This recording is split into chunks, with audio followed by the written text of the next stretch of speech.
Good morning, students. In our previous English period, we completed up to Unit 3 from textbook. Textbook portion is completed. So now, today, moving on further with Unit 3 from Workbook. So let's start. 1. Read the dialogue given below and answer the question that follow. Courtier, your majesty, you should have seen the huge hilsa I caught. It was. King, stop it. Are you a courtier or a fisherman? The courtier falls silent with downcast eyes. The king feels guilty. King, I'm sorry I lost my temper. It is the season for hilsa fish, and no one, not even Gopal, can stop anyone from talking about hilsa fish. Not not even for 5 minutes. Gopal, oh, I think I could, Your Majesty, King. Then let me see you buy a huge hilsa and bring it to the palace without anyone asking you word about it. Gopal, I accept the challenge, Your Majesty. So, this dialogues given and this dialogues as we already read in textbook chapter. Now some questions are given. We have to answer. Question 1. What had the courtier caught? Answer. The courtier had caught a huge hilsa fish. Question 2. Was the courtier a fisherman? Answer. No, the courtier was not a fisherman. Question 3.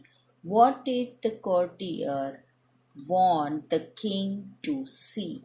The courtier wanted the king to see the huge hilsa fish that he had caught.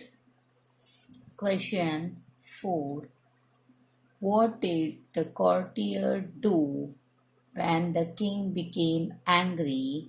Answer. The courtier fell silent with downcast eyes when the king became angry. Then after question 5, why did the king feel guilty? Answer. The king felt guilty because he had lost his temper. Question 6. What season was it? Answer. It was the season for hilsa fish. Question 7. What did the king say about Gopal? Answer. The king said that not even Gopal could stop anyone from talking about hilsa fish. Then after question 8, what was the king's challenge to Gopal? So student, because of the space problem here, So the starting sum line I have underlined from the question only. The king's challenge to Gopal, that much from the question. See, I have underlined. The king's challenge to Gopal was that he should buy a huge hilsa fish and bring it to the palace without anyone asking him about the fish. Then, after question 9, did Gopal accept the king's challenge? Yes, Gopal accepted the king's challenge. Then 10, find from the given dialogue the opposites of, we have to write down opposites of the given words from the dialogue. 1. Sell, buy. 2. Little, huge. 3. Start, stop. 4. Noisy, silent. 5. Reject, accepted. 6. Innocent, guilty. Then after, match each questions with its answer and write the answers on the given space on page 25. So, questions given, we have to match here answers. Answers are given downside, so we have to find it out, the particular answers. And then after, in page 25, we have to write down.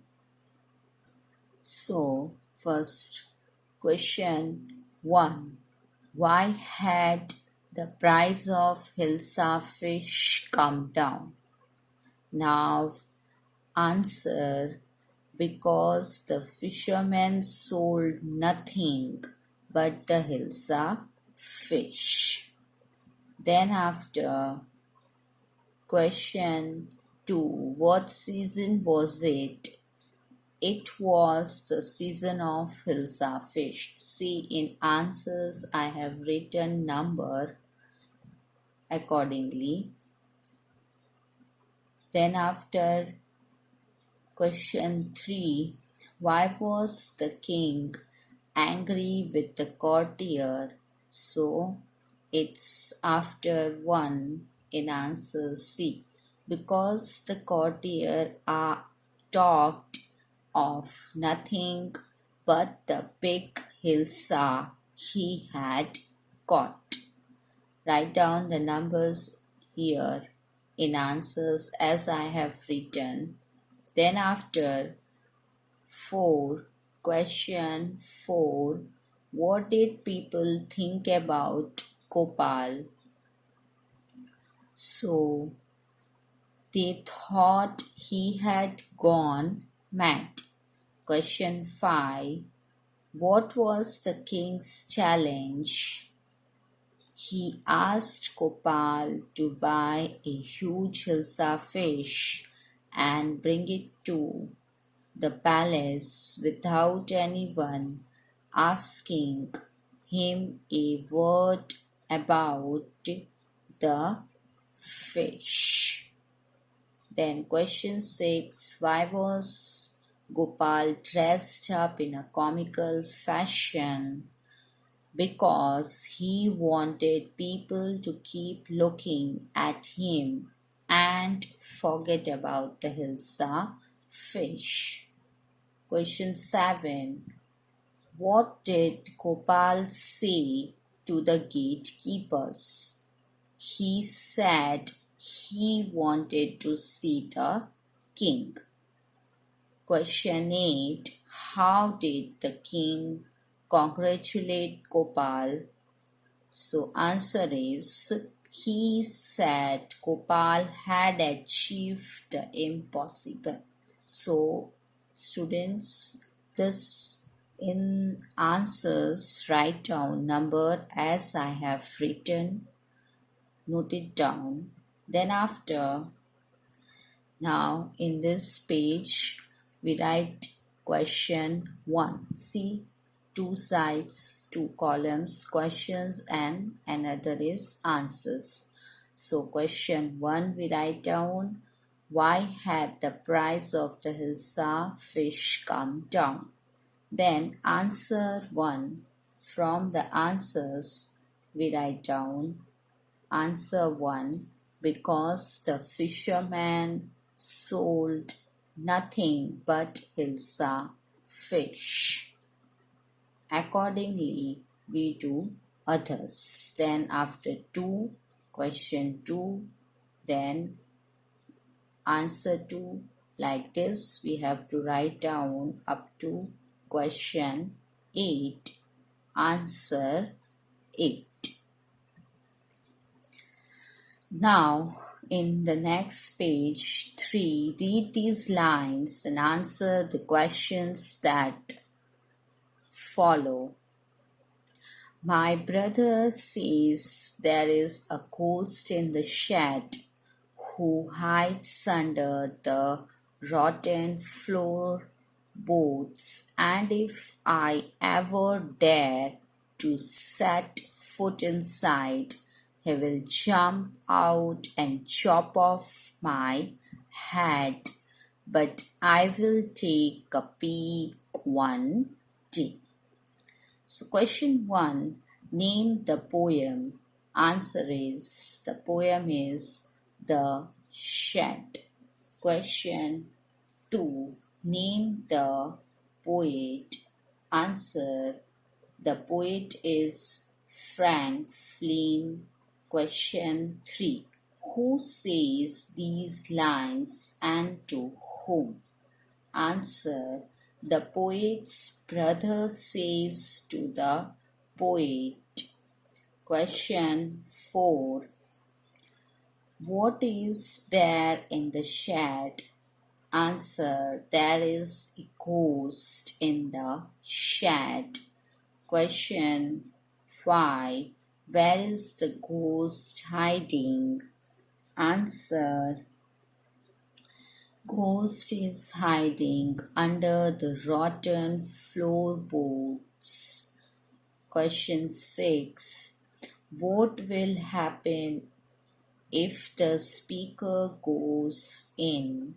Answer, the speaker goes in. If the speaker goes in, the ghost will jump out and chop off his head. Question 7, what does the speaker plan to do? The speaker plans to take a peek one day. Then question 8, do you think the speaker is afraid of the ghost? Answer, no, the speaker is not afraid of the ghost. Question 9, find the rhyming pair of words in these lines. Answer, shed, had. Question 10, which word in the lines means the cut? Answer is chop off. Then after, sentences that expresses an order or a request are called imperative sentence.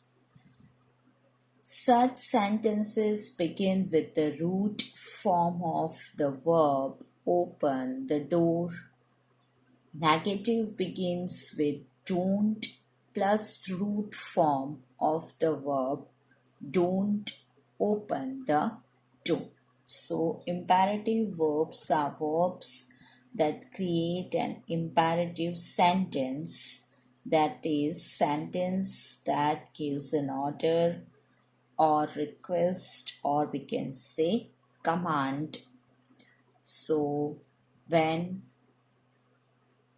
such sentence begin with the root form of the verb open the door, but when we write in a negative begins with don't plus root form of the verb don't open the door. Choose the correct imperative verb for each sentence. Use negative form if needed.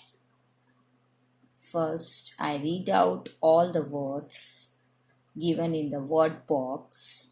Be, run, tell, speak, walks, throw, obey, work, make, pluck, finish, trust, learn, respect. 1. Don't tell lies. 2. Run fast. 3. Work hard. 4. Be patient. 5. Trust in God. 6. Speak the truth. 7. Don't make any noise. 8. Obey your elders. 9. Don't pluck the flowers. 10. Learn good habits. 11. Walk on the grass. 12. Respect your teachers. 13. Don't throw stones at birds. 14. Finish your homework. Now, exercise 5. In order to report an imperative, we have to change it to an infinitive. So, in order to report an imperative, so what we have to do, we have to change it to an infinitive. The infinitive is a grammar term that refers to a basic verb form that often act as a noun and is often preceded by the word to. See, it's given to plus root form. So to, that's infinitive. To plus root form of the verb is called an infinitive. In order to report a negative imperative, we have used not plus to plus root form. In negative imperative, we use not plus to plus root form of the verb. 1. Tell the truth. I advised him to tell the truth. 2. Don't make noise. The teacher asked the boys not to make noise. Complete each sentence to report the given imperative. 1. Polish my shoes. I asked my servant to polish my shoes. 2. Pray to God daily. Mother advised me to pray to God daily. 3. Buy me a new pen. I requested my father to buy me a new pen. 4. Don't tell lies. The teacher warned Anu not to tell lies. 5. Keep quiet in the class. The teacher ordered Ravi to keep quiet in the class. 6. Don't pluck the flowers. The gardener warned the boys not to pluck the flower. So, student, I hope whatever we just now completed, it's all clear to you all. So, in this period, up to this much, now further will be continue in the next video. So just revise whatever which is now completed in this period. We will meet in the next video. Till then, take care of yourself. Stay at your home. Stay safe. Do little bit study. We will meet in the next video. Thank you. Goodbye.